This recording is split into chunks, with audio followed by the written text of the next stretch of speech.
telling anyone in my family that I was going to get checked out. And what could be wrong with an overworked 25-year-old guy living on his own?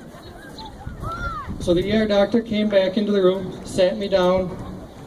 I wasn't sure why exactly he was sitting down, but soon I would hear the words, "Your white blood cells are overproducing, and we believe you have leukemia."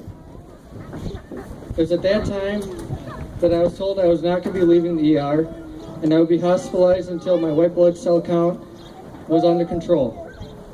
I looked him at shock. First of all, I had no idea what leukemia was, but I quickly found out. But then I had to tell the doctor that nobody in my family knew that I was there.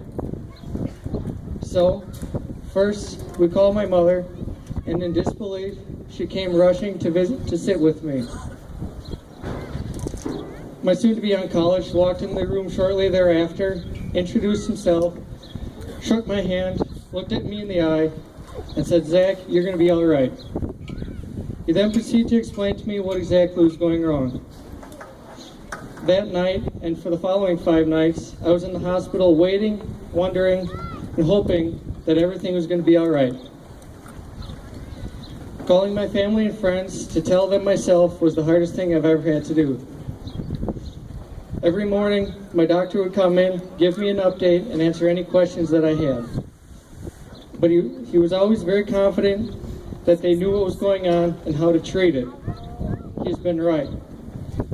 I've been able to ask all the questions I wanted, and I've been given the answers that I needed to hear. They were honest answers, not always the answers I wanted to hear, but they were the right answers.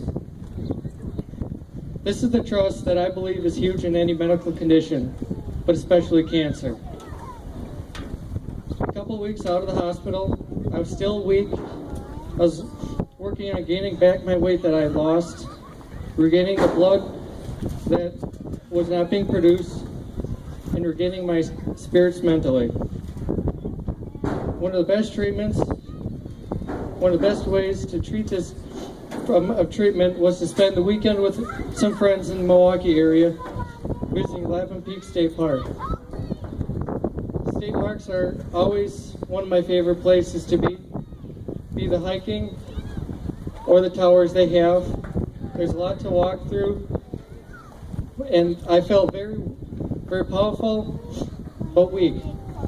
I also remember asking my doctor before I could go, if I could go, and he said yes.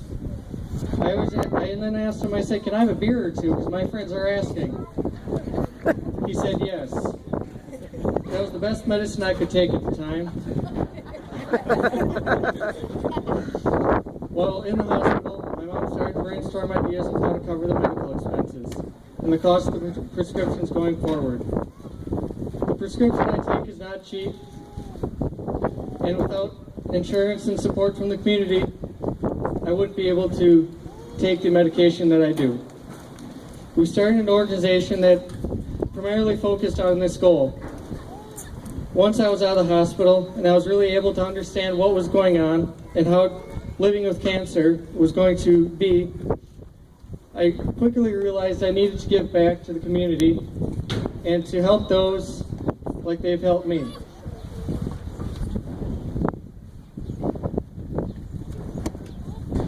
To me, fighting cancer is not just about me.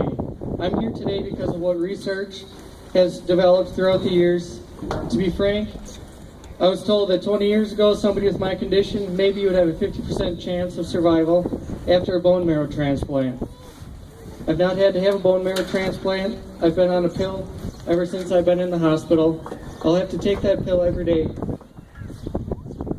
Today, because of survivors and those that we have lost, I have a 95% chance of a normal life.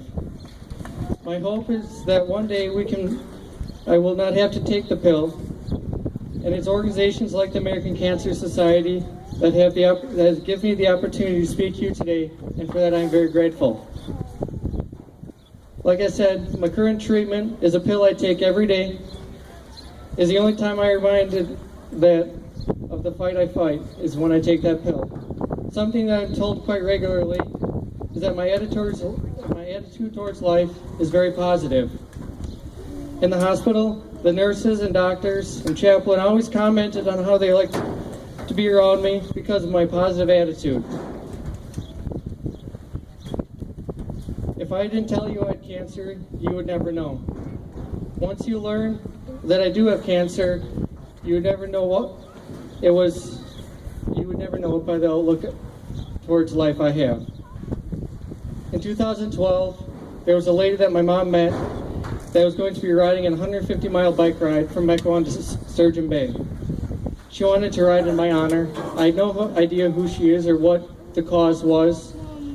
Then in 2013, the same bike ride of 1,200 bicycle riders rode through Two Rivers on my birthday. And this inspired me to do it myself. I always loved to ride the bike. In high school, I was hit by a car on my bike and never really got back into it. Seeing those riders come through inspired me to get back on my bike and to ride in this year's 150-mile bike ride with those people. Last